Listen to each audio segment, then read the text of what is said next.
Hey, welcome back to the second part in this two-part series interview with Chris Mohawk Reed.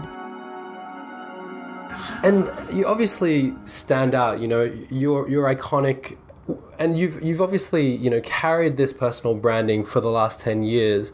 Where did it start from? Because as a young man, you would have been a little bit shy, you might have been a bit self-conscious. When did you break out into this rock star that we know today? I mean, becoming an entrepreneur was part of it. I mean, moving to London was actually the first part. So I was in Newcastle. Newcastle is a very small town in the north of England, not much going on there. But I went to work at HMV, so I worked at HMV. It was the best thing I ever did because working at HMV, you have to talk to somebody. But luckily, I'm very passionate about music, always have been. So people asking me, what do you think about the new NXS? What do you think about the new George Michael? What do you think about the new Duran Duran? I was delighted to be talking about music as part of my job and then selling them something and say, oh, have you got the 12-inch remix of the NXS mashup with, Duran Duran? Yes, I've got that. Here's the vinyl version. Here's the blue-coloured version. Here's the one with the limited edition thing that's on the top. And because it was my passion, I was able to then, it gives me lots of confidence to actually then, talk to people. And then basically moving to London, it was even better because I moved completely out of my comfort zone and go, right, you're in London now, work for yourself there, figure out what you're going to do. Go, oh, okay, you need to get on with this stuff. And then you realize it's all about relationships. So then I formed my own business in London, and then you become on this entrepreneurial journey of, you get out there, you have to be speaking engagements, you have to do thought leadership and doing content. And then I probably got quite complacent there because I've been there for 10 years being an entrepreneur, 10 years doing corporate. And then I came to Singapore to do the challenge. And that's a whole different ballgame. You're coming to a different region and a different culture and a different country, and then realize that all the other countries around it are not the same either. Not like Europe, where they're basically all the same. And then you've got to force yourself to actually project your brand even more. And it was the moment when somebody said to me, I had a little mohawk like that. And somebody said to me, I love your mohawk. I said, it's not mohawk, it's just a bit of a spike. Ah, that's interesting. Somebody likes this. And then somebody else said the same thing. So, I wanted something here. So that's when I started growing it and colouring it and stuff like that, because then it becomes a conversation starter. Everywhere I go, on a plane, when I go through Thailand, passport control, no matter where you are, people will have a conversation with you about it and say, oh, I love your hair, and then it start conversation. It's great for networking because you then immediately people go, oh, Chris, I've seen you on LinkedIn, or you're the mohawk guy. And I believe me, I've been in airport lounges in Shanghai, I've been in an art gallery in Shanghai, in the high street of Sydney, in a mall in Hong Kong. Someone said to me, you're the mohawk guy, you're the LinkedIn guy. Oh, I saw you do a talk 4 years ago or whatever. And it just works in terms of a conversation starter. So I use the phrase, every one single person has got a metaphorical mohawk. So what's yours? And we bring that out for our personal branding strategies. We say, what's your mohawk? Okay, we're going to emphasize that part to get people to talk to you and get people to actually learn about your business and see how you can help them. So we use my symbol almost like a caricature to actually say, this is what my mohawk is. This is me being myself. What's yours?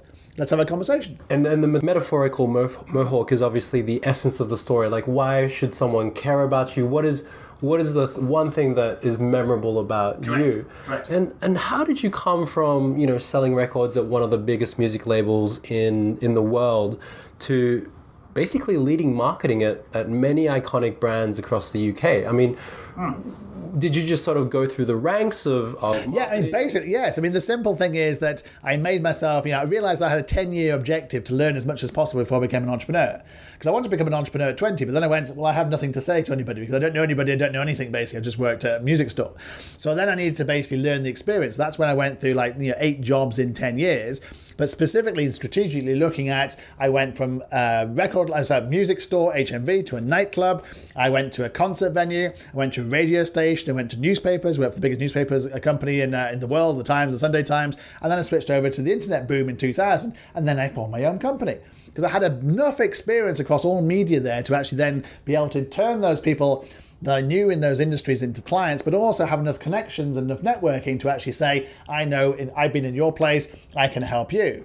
So it was very strategic, but I was very aggressive about how I did it to make sure I'm very strategic, very focused. And you have to be very focused. I want to work for the Times.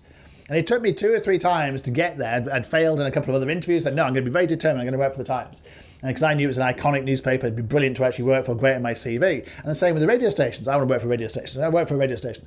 And so you go through these things, and I wanted to work for a website which basically matched my brand, which was about football. So I worked for a football website, which was amazing, until it crashed and burned, of course, 2000. 365. 2000, yes. Rivals.com, sorry, Rivals.net, and Football 365, and all the other brands as well, which on paper were fantastic. But doing video in 2000, not a great idea. Did you achieve that goal of working 10 years in corporate and then starting your own agency? Started my own business when I was the cocktail marketing, Chris Reed marketing, in 2000, when I was 31 years old. And what was that point when you thought, I'm going to break away from the corporate path and start my own thing? Was it really when you thought, I'm not really learning anything new and I think I can bring more to others through my own venture? No, it's because I hadn't been told what to do by other people. Particularly like the Times. The Times is amazing, but the problem with the Times is you are literally just a political diplomat. Because I had to basically go and talk to a partner and say, give me a promotion. Then I had to talk to the editor. And I had to persuade the editor to do this. And half the time the editor would go, no, that's not worthy of the Times. No, we're not doing this in the Sunday Times. Who do you think you are? And then I had to basically renegotiate. And it was literally like, okay, this is like, I'm just doing politics in the middle, keeping the editor happy, keeping the sub-editor happy, keeping these guys happy. And you're a PR guy, you know what this was like. It was just like, okay, I've had enough of this. I want to basically just work for myself. Even over here, I had a nightmare over here because I knew I couldn't just go into my own business over here because I didn't have any contacts or any credibility. I had to build those up. But I got sacked from my first major job here for writing a blog about taxi drivers, which got me name recognition, which is fine. But then I worked for two other people who were like, madmen, shall we say, and madmen in the wrong kind of way. They promised me X, they said they got funding and didn't have funding, didn't pay me. I had to sue both of them to get my money. So I thought, okay, I need to have my life in my own hands, and to do that, I need to be an entrepreneur. And no matter what the risk is, I need to basically create my own company. And that's why I created Black. Had enough being told what to do, but also I wanted to actually have control of my own finances. And when you face these blunders very early on in your career, when you've just become independent, what sort of drive within you allows you to sort of overcome those hardships?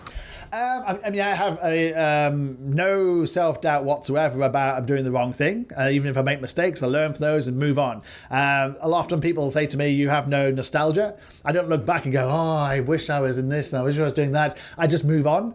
And I literally don't look back at all, just move straight on. And basically if something's not working for me, I just drop them or just, move on from that. That's why I divorced 3 times. I basically just, if I'm not happy, I basically, okay, this doesn't work anymore. Let's move on to the next one. Let's move on. Let's do the next thing. Let's do the next thing. And I don't have a very good attention span and I have no patience. So basically, I believe that you only have one life, passionately. So I always like the Highlander quote or the Def Leppard quote, it's better to burn out than to fade away. Because you got to go for it every single day. You got to go for it. Because otherwise, if you don't, you'll regret it. And there's no time like the present to actually, create a business and follow your passion and follow your dreams. And I'm very passionate about LinkedIn, I'm very passionate about doing talks, spreading the word about LinkedIn, because I've seen how it can positively affect people's lives in so many ways, whether it's career, whether it's winning clients, whether it's investment. I've seen how it changes lives. And after 4 divorces, assuming that you're single, are we going to see a Tinder agency coming out? We have a Tinder agency. You didn't do your research. We have a Tinder agency. You mean you optimize people's profiles? You didn't Google my Tinder agency, so that was in Umbrella as well. That was one of the many Umbrella ones. I had no. We created a brand called Spark, like a year and a half ago. So basically, it combines LinkedIn with Tinder. And was that from your personal experience? That's my personal experience, because I use Tinder, for example, and I found that I would reassure people by saying, no, I'm a real person, I'm with a real job, check out my LinkedIn. And then I'd ask them for their LinkedIn, and then I'd find out whether they were a hooker, or whether they were a Filipino maid who could only meet you on a Sunday, or whether they just weren't a real person by asking them for a LinkedIn profile. So it's good in terms of, you meet lots of lovely Filipinos on there, but if you can only meet them on a Sunday and you have no conversation, you're not really going to go very far. So this gives you a platform of actually, you at least can talk to somebody. Oh, you did that. Oh, yeah, we share these connections. Oh, you have a business platform to talk about a relationship, to talk about something, and then you can go on to other things. So what we decided to do is kind of match LinkedIn and Tinder, because we see the synergies between people. Most people meet their partners at work. Whether people are like it or not, you meet your partners at work. I've actually met lots of people, lots of girlfriends on LinkedIn. So you do meet people at networking events, that kind of thing. But LinkedIn's provided me with lots and lots of partnerships opportunities in the romantic sense, just because you're meeting together and you have common phrases and you like each other's personalities. So you say, let's go for coffee, let's go for a drink, and see where it goes. And in many respects, it's better targeting than Tinder, which is very random. and can have lots of the wrong kind of people on, shall we say, who may not even have a real profile. And I apologize. I didn't do the research to know that part, but your career is long listed, and there's a lot of different things that you've chopped and changed, and there are a lot of brands that you've created. Are you worried that you've sort of spread yourself too thin? How do you keep focus on creating a big impact with whatever project you're working on? No, it's an excellent question. It's a well-rounded question that we have 7 different brands under my All Black Ventures company, but the fundamental point of all of them is LinkedIn. So every single one of my brands, even the latest one, Rockstar Keynote Speaker, which is about female keynote speaking, actually it's still rooted on LinkedIn, because the first thing we do is look at someone's LinkedIn profile and say, well, we can't present you as a keynote speaker because it doesn't even say you're a keynote speaker on your profile. So we have to actually manage your LinkedIn profile, put some keynote speaking on there, do some free photographs, do some free videos, and then do a show reel, and then pitch you in to basically get you paid for gigs. We get recommendations of people who've actually seen you do talks. So fundamentally, all 7 of our brands fit into LinkedIn. So the focus is still on LinkedIn. So I think that's key, in that we own the LinkedIn brand, but we basically looked at 7 different ways we can market it to have 7 different conversations with 7 different target audiences. So just like, Coca-Cola have, 7-Up, and they have 7-Up Light, and they have Pepsi, and they have, Coke Zero and Coke Diet Coke, and Coke with the calorie thing, and lime and vanilla and all that kind of shit. Basically, they've done lots of different brands, because they've said, okay, people like vanilla, people like Coke vanilla. So we'll do that. People like Coke in the small can. People like Coke in a big can. People like Coke in a bottle. And that's all we're doing with LinkedIn. We're just basically slicing and dicing, saying, how do we appeal to a different target audience? And the keynote speaker one is interesting. When we launched it, suddenly people who basically knew I did LinkedIn marketing were coming to me going, Chris, you do keynote speaking. Can you help me do keynote speaking? And then I can have a conversation about LinkedIn with them. And then they become a LinkedIn client, but under our Rockstar profile brand, not under our Black Marketing brand or our Dark Art brand. And like we created Mohawk Marketing because there's TripAdvisor and LinkedIn. Because we realized lots of hospitality brands, hotels, all their customers for mice are on LinkedIn, but all their reviews are on TripAdvisor. So we took the reviews on TripAdvisor, if they were mice, put them on LinkedIn, sort of their B2B reviews, B2B content, use those reviews to target mice holders, and suddenly we're generating leads on LinkedIn, something they'd never thought about because they were just using the B2C platform, which is TripAdvisor. And mice are the corporate stays? Meetings, incentives, conferences, and events. I see. So basically, that most hotels and conferences, whether it's MBS, Marina Bay Sands, or the Hiltons, they basically make most of their money through meetings and conferences and events. So we help them identify that and identify different clients through LinkedIn. And you're 100% invested in LinkedIn. During the gold rush in America, people who sold shovels made a $1.50 and a half. Are you worried that the gold rush might end? No, because I'm in the right region at the right time, in the right place. Because in Europe, for example, it's now saturated. There are 26 million people on LinkedIn in the UK. There really isn't anybody else. There's 150 million people in America. There's really nobody else there. Whereas over here, you're just scratching the surface. 50 million out of a 1.4 billion in China, 50 million out of 1.4 billion in India, even Indonesia only has I think it's 11 million out of the 250 million people there. And okay, some of those will never be LinkedIn people because they're blue collar rather than white collar. But even so, basically the middle classes, the economies, the internet's going to pick up and pick up and pick up and pick up. And there's massive opportunity in places like Thailand and Vietnam and Myanmar and Hong Kong and Korea and Japan, which are really just scraping, really just scratching the surface. I mean, there's only 3 million users in Japan on LinkedIn out of 140 million. Even if 50 million are white collar, that's still scratching the surface of 1%. So I think there's massive opportunity here because I think LinkedIn is the only network in the world that's truly professional. It's also the only social media network in China. Because don't forget, you can't get Facebook, you can't get Twitter, you can't get YouTube, you can't get Instagram. They're all banned. Even WhatsApp's banned and Skype's banned. And even with the VPN these days, they're shutting down the VPNs. But you can get LinkedIn. And there's always a new supply of fresh graduates. Yes, precisely. In LinkedIn and new in Tinder. And new entrepreneurs. There's always a new 21-year-old on Tinder or on LinkedIn, ready to date or work. There's new entrepreneurs all the time as well. There's always people quitting their jobs and saying, this is enough, I'm going to start my own business. And they need our help. And, you've won a lot of awards and accolades through the brands that you've created in the past and your 7 brands now. What's the one thing personally that you're the proudest about about your record, about your history? Is it that people recognize you in the street and they say, "Oh, we saw you 4 years ago in that conference. You did amazing. You changed my view on LinkedIn"? Or It is. I mean, I'm very proud of the fact I have more than 900 LinkedIn recommendations of people who've seen my talks. wow, 900. 900 I think LinkedIn most people recommendations. actually have 2 or 3. Precisely. So I'm very proud of the fact I've got 900 people who actually go out there and say, Chris did a fantastic job. Chris inspired me to do more about LinkedIn. Chris changed my view of how LinkedIn looks. And I've actually challenged their thinking, and I've actually gone out there with quite an aggressive presentation that's quite entertaining, quite funny, but also thought-provoking, that actually means something to every single person, because every single person can benefit by changing their LinkedIn if they're professional. And I love that, because getting the people saying, that was amazing. You know, you changed my life, you changed my view through your talks is absolutely incredible. You know, that's my number one kind of like, you know, that means a lot to me that people have bothered to actually put down in writing. Because obviously most people say, oh yeah, I'll recommend you, Chris, but don't actually do it. And it's easier to criticize, as we know from people like Umbrella or TripAdvisor, it's easier to criticize on there than it is to actually say something good. So if actually that many people say fantastic things, it's absolutely amazing. But it keeps me at my edge, because that means that every single time I do a presentation, I know it has to be the best presentation ever. Because I want those people to basically recommend me again. And I know to do that, I have to give a shit hot presentation.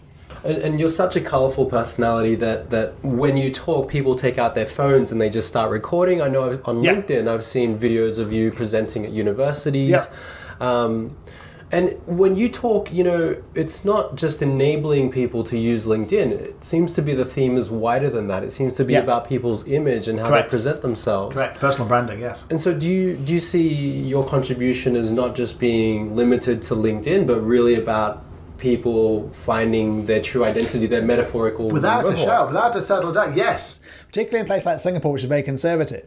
I mean, when I first came to Singapore and I went to the hairdresser on a Sunday, and I had spiky hair, not even a mohawk. And I went to the hairdresser and said, yeah, do it spiky a bit like this. And she said, but you're going to put this down tomorrow when you go to work, aren't you? I go, huh? What do you mean? Because I come from London. I go, what do you mean I'm going to put it down tomorrow? Yeah, well, that wouldn't be allowed in the offices in Singapore. I'm going, what do you mean? And I thought, oh shit, this is a great opportunity. I'm going to make my spikes higher. I'm going to make my spikes louder. I'm going to make myself stand out even more. As a result of it, this is very conservative. I can take advantage of that. So I believe every single person has got something within them that they can show themselves. Now, we are living in it's a very conservative society, which I understand. English people are the same. They don't necessarily want to be out there. But, you look at the amount of people in white shirts and blue shirts and, polyester trousers in Singapore. It's like they all blend in together, both expats and locals. They've got to stand out. So I'm trying to encourage people, inspire people to be different, whether it's through tattoos, or whether it's through piercings, or whether it's through hair or colouring, or the way you dress, even having something slightly different with your tie to be different, or your socks to be different, or your belt to be different. Something different about you to make you stand out. But a lot of Asians don't want to stand out. And I can't change that. But I want to talk to the people who basically are thinking about it and just need a bit of encouragement, a bit of inspiration, a bit of like, well, he did it. And he's just come over from Singapore. Oh, fuck it, I can do it now as well. So you've got, for people who can't see you, you've got a mohawk that stands at least 10 centimeters tall. You've got shaved, a buzz cut sides. You've got a Punisher t-shirt. You've got a full sleeve of tattoos. I mean, you're not, most marketers are wearing thick frame glasses with like a comb over. I mean, you really set the standard for an image that is out there. And is your message to others, it's acceptable to look however the way you want, that expresses yourself, as long as when it comes to your work, you provide the goods? That's the point. You can't just basically do all this and then don't provide the goods. You've got to give good service. And we give fantastic service at Black. We give good service at my talks. We make sure we deliver time and time and time and going in. Because the image is one thing, but you have to deliver on the back of that image. It's like having a marketing campaign and not delivering. I was watching the Netflix documentary about fire. You heard about the party... The party that basically went horribly wrong, and they marketed it. So you look at on Netflix, absolutely amazing. But it's about the fact that they use Instagram influencers, say there's been models there. They had pictures of tents, that basically villas and all this kind of stuff. But the reality was, they didn't have any of this, and nothing happened. And the guy is in prison for fraud, basically because he didn't fulfill it. You have to do both. You have to do the marketing, but you have to deliver on the marketing. And you exist in a platform that encourages self-promotion. Can you tell us, just to humanize you a little bit, can you tell us a bit about some of the biggest blunders, some of the biggest mistakes that you've learned from? I mean, so many. I mean, obviously, I wrote this blog about taxi drivers, and it came on the back of it. It's really interesting because I wrote a blog about how I judged experience over qualifications for Singapore Business Review. Got like 100,000 views. This is amazing. And then I got carried away, wrote this blog about taxi drivers, put it out there going, also thought it would be amazing. And then the first comments started coming through and going, these are negative comments saying I misjudged the mood completely. Shit. What did you say about taxi So I drivers? basically said they have the worst taxi drivers in the world in Singapore because they don't know where to go. And to the extent they still don't know where to go. But I went too far in terms of how I said it, and it came across as an expat just saying, oh, who is this bloke? You know, that basically he thinks he's better than anybody else. But my point was... It's true. I mean, I have been in a taxi and I said, I want to go to Bradell. And he ended up driving me to Bedok. And I know that I'm still saying those two names wrong. But, I mean, it's definitely valid. I mean, I had the worst one. The thing is, in this blog, I gave 14 examples of things that basically... I'd said things like, I was in Chinatown, I said, I want to go to MBFC. And the taxi driver said, where's that? And I went, you see those buildings over there, big tower over there, I want to go there. Oh, direct me, show me. I'm going, oh, really? Or, you're on Bugis, and I want to say Nickel Highway. And I go, where's Nickel Highway? God, really? It's that road over there. How do you not know where Nickel Highway is? Or when they basically say, but I've only been doing taxi driving for 20 years. Or I've only been doing taxi driving for 2 years. And I go, but you're Singaporean, you've lived here for 50. Yeah, but I don't know the way around East Coast. It's like, well, why did you become a taxi driver then? Is it unprofessionalism or is it an anti-foreigner, maybe an anti-colonialism kind of vibe? I mean, it was definitely basically, I think it just came across as being too much, he's an expat here, he thinks he knows everything and post that, which I now see that, and I wouldn't have written it in the same kind of way. So I got fired, I got on the front page of the newspapers, I was fired the one blog, because the people in my company who are Singaporean complained, and the owner in London basically just saw the front page of the newspaper and Channel News Asia and Money FM and all the rest of all the newspaper, the radio stations at the time, just writing about me, even though some of those people were actually agreeing with what I was saying, which was really interesting. Even the new paper did 2 surveys, and they went out and they proved actually half the people agreed with me, like the taxi drivers don't pick up anybody else when they're on chain shift. Or when it's raining, you don't see a taxi driver. Basically, and now I can moan about surges and things like this, the fact we don't have any Ubers. So it was basically the frame of I put it. And so I got fired, so that was much a lowdown, because I just applied for my PR. So I applied for my PR, and I was then, didn't have a job. I was then, had a bad name as well. And it was at the point where, in that same year, there was a couple of other people, one English guy and one Australian Malaysian girl who'd said the wrong thing about the wrong people and got kicked out of the country. Now, luckily for me, I wasn't saying anything about any race or culture. I was saying something about Singapore. So by picking on a country rather than a race, I was actually got away with not being imprisoned and put out to told to go back to the UK. And my lawyer, who's a Singaporean lawyer, said it was perfectly fine because of the fact I'd given examples. For example, it wasn't just a rant; it was actually based on real life. But it basically was a low down, because at a low point, because I thought, what am I going to do? Well, seriously, what am I going to do? I think my second child has been born. So then you have financial pressures as well. You're going, what am I going to do? But I had name recognition. What I realized when I started using LinkedIn again to reach out, people said, oh yes, I saw you in the newspapers, you're a bit of trouble there. Chris, I wouldn't have said that, but I totally agree with you. Coming in for a chat. And I realized kind of like the expats were quite happy to have a chat with me and employ me. So I got 2 more jobs after that. And then I formed Black Marketing. But it was a real lesson of controversy equals brand recognition. And over a period of time, nobody remembers. That's why we do the umbrella stuff. Nobody remembers what you're famous for or you're infamous for. You basically just, I heard about you, Chris Reed. You're quite controversial. I'll come and see you. You're quite interesting. And it becomes a conversation starter. So you have to turn adversity into a positive. And I learned a lot of lessons from that. You have to have a lot of resilience and a lot of thick skin. Believe me, a lot of thick skin. As you know, Chris. and obviously you're mentioning that because we've both had mixed reviews on Mumbrella. Mixed? Most of them negative. I was going to say most of them negative, Chris. But you are saying, be divisive, be someone that people talk about. Correct. Are you encouraging, because when you made that blog post, you would have made a big splash on the scene. Correct. And people would have started recognizing the name Chris Reed. Correct. Are you encouraging young people who do want to make an impact to make a bold statement that might be divisive? Yes. Or might be contrarian? But you have to back it up. You have to believe it. You can't just say it for the sake of saying it. You have to back it up. Like my taxi blog was about fact. It was about my experiences. It wasn't phrased in the right way, but it was about my experiences. It has to be based on your own beliefs, your own passion, not prejudiced beliefs, but actually real beliefs and a real thing that people can actually relate to and understand. And I like, I follow that, I might call myself a Marmite brand. Either love me or you hate me, for those people who know about Marmites. Vegemite for Australians. Vegemite for Australians. But Mark Ritson, for example, who's a marketing professor, also writes about this and also is very, very controversial. He's not quite as controversial and mean the way that I do it. He tends to work about marketing and be very opinionated about marketing. But he gave this great quote, which I use in my presentation. So he says, on this particular piece I put out there, 30 people thought I was correct, 30 people didn't care, and 32 people think he's a tosser. He said that's about the right for your content marketing. Because he says if nobody disagrees with you, you failed.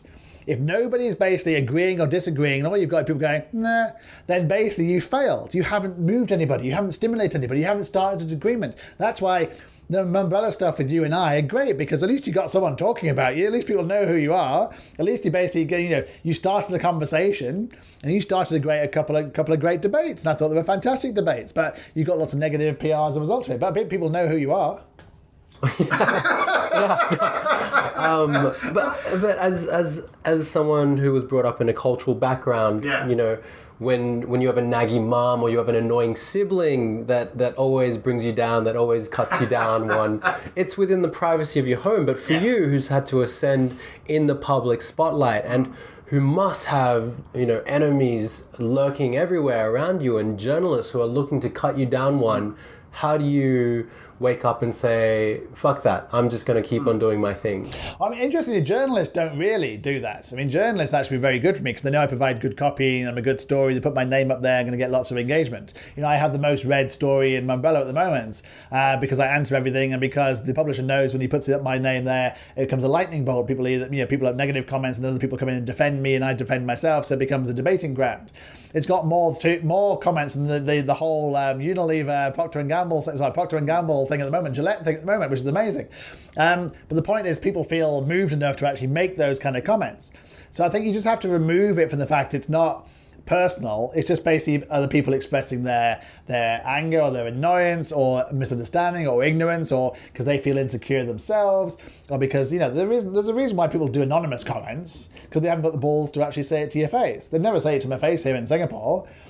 So they never have a reasoned debate, even though I reach out to them like you did, I noticed on yours, so let's have a cup of coffee, let's have a beer, and we can talk about this. No one's ever accepted my invitation to do that, because they're going to know who they are. It's the same reason why I tell them to go through my recommendations, because I have a tracker on that can tell who did it. Of course, they don't do it, because then I'll know who they are. And so basically, they just want to be anonymous and just hiding. And you can't fight, basically trolls are always going to be trolls. But the point is, you have to fight back and just beat them into submission, then they'll go away, a bit like a cockroach. So basically, you basically do that, and then you won, because you've had the last view, you've had the last word, and you've got your point out there. And more to the point, you started a great debate about something like this. My Rockstar keynote speaker one was about female keynote speakers. I got people thinking about that. I got clients coming to me as a result of it. I got keynote speakers coming to me as a result of it. So it worked. It achieved its goal. And because trolls is a recent advent of the internet. Yeah. And you entered the LinkedIn space when you were 39. I mean, a lot of young people are just scared because trolls is like the great unknown, and there's a lot of fear about their identity. What's your advice to them? So my advice to that is, don't go on Facebook or Twitter or Instagram where you get trolled. Go on LinkedIn where you can't get trolled because people know who you are. And that's where you don't get trolled on LinkedIn. That's why I'm not on Facebook or Twitter or Instagram or anything like that. I'm only on LinkedIn. Because if somebody wants to have a disagreement with me, they'll do it in a refined, professional manner on LinkedIn, because we both know who each other are. We both can see who we both know. And we both know people, and we both think twice before saying the wrong thing. But in Mumbrella, you actually were telling me before that you actually will reply to all those hateful comments. Yes. Yeah. And does it give you a sense of positivity? Satisfaction, yes, it does. I equate it to, you ever seen Gladiator? Right. So Gladiator, there's a great quote in Gladiator where he goes out into the arena before he's very, very famous, and he kills everybody, like in 2 minutes. And then he goes, are you not entertained? Are you not entertained? So it's a bit like that with the trolls. Basically, you've killed them all. And then basically the crowd are very entertained. Oh, this is amazing. This is fantastic. They're all dead. Oh, long live the gladiator. And it's a bit like that. You're basically going in there, you're killing them all. They're dead. They don't mean anything at all. And you've made your point. You've won. You've won the battle. People know who you are. And basically, you've achieved your professional goal. So I do believe in, if I've created the story, I do believe that I need to basically answer every single comment. On yours, for example, you didn't create the story. So yours is slightly different. And one of my stories, I didn't comment once on it because I didn't create the story. Because it was a negative put out by the people we'd sold the company to, for example, a couple of years ago. And, I had no, they were basically lying, and I had no benefit of actually engaging in that conversation. So basically, the ones I put out there, I always comment on every single post, because I feel like if they've bothered to actually post something, even if they are trolls, they've bothered to actually do it, I should at least acknowledge they're an idiot and actually put out the fact they're an idiot and actually call them an idiot and see what happens next. And normally they just go away. Like a cockroach, they just tend to go away. And finally, what's some advice that you would give to a 20 or 21-year-old version of yourself, if you could look back and move to Singapore sooner. Move to Singapore sooner. I mean, that's the thing that, I mean, when I was 20, it wasn't very fashionable to come to Singapore, and I don't know what Singapore would look like when I was 20, but I wish I'd moved to Singapore even before I'd moved to London. Because moving to London was fantastic, but the problem with moving to London is I was still in the same country, and I hadn't moved country. And I think I would have benefited amazingly and enormously if I'd moved cultures and continents to move to Singapore. But do you think that you would have cultivated that flamboyancy that's such a trademark of yours I think I'd done it earlier. I think I would have done it earlier if I'd come here, because I would have realised what I realised here earlier, because London's full of colourful characters. And Singapore's lovely and everything, but it doesn't have that many colourful characters. You know, the society is very, very different. So I believe that being in London basically almost, I mean, I saw lots of role models and saw lots of possibilities, but I also then became, you know, I used to wear suits in London because it was the thing to do. You have to wear a suit in London. And like, I used to love wearing a three-piece suit and a Ted Baker suit when they had lovely purple linings and purple things there, and being this kind of like almost like a wide boy kind of thing, Wall Street kind of guy. Gordon Gekko is what I was aspiring to. And then I realised I could look like a complete dickhead. So I need to basically lose all that and just wear a shirt and a tie and, you know, jeans and all the rest of it. And I think if I'd come to Singapore, I would have lost the whole shirt and tie thing sooner, because obviously the heat actually doesn't make you want to wear a shirt and tie. And actually, I would have had to push myself harder to create a better personal brand earlier. And I think I would have learned more about things like culture earlier. I probably might even have learned Mandarin. You know, I've never learned Mandarin now. My girlfriend, who's Malaysian Chinese, basically has a go at me all the time for not learning it. And my kids speak better Mandarin than I do. They can have whole conversations. I have no time what's going on. They're 6 and 3. And I have, what are you talking about? And they'll have a conversation with my girlfriend, and it's like, I have no idea what's going on. The three of them just talking about things, and I'm going, I have no idea what you're saying.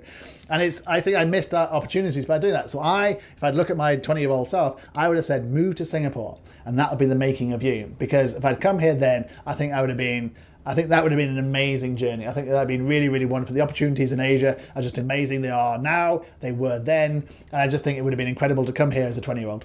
And I think that really plays out to what thousands of people have heard from you, whether it's through lectures or what they've seen on LinkedIn. It is that Singapore is a place of opportunity where it is so easy for you to set yourself apart, given the conservative environment. And you're using LinkedIn as a platform, but basically you're saying, discover your individualism. Correct. And express it. You've got to express it. You express yours, I express mine. Have the confidence to be yourself. And I know it's not the culture here to do it, but you've got to do it. You've got to be true to yourself. You really have to be true to yourself. Great. And finally, what great news can we expect to hear about you in the next 6 months? Well, hopefully, obviously, Rockstar's taking off. We've got Social Selling 2019, which is going to come to July the 9th at Marina Bay Sands, which is going to be absolutely amazing. We're going to have 500 people there with 18 keynote speakers. That's just going to be off the chart fantastic, talk about social selling. But Rockstar Keynote Speaker is going to transform keynote speaking in 2019, where we hope we're going to have more female speakers than ever before. So that's our goal, that's our mission for 2019. All right, awesome. Thank you. Pleasure, thank you. That was great. That was fantastic.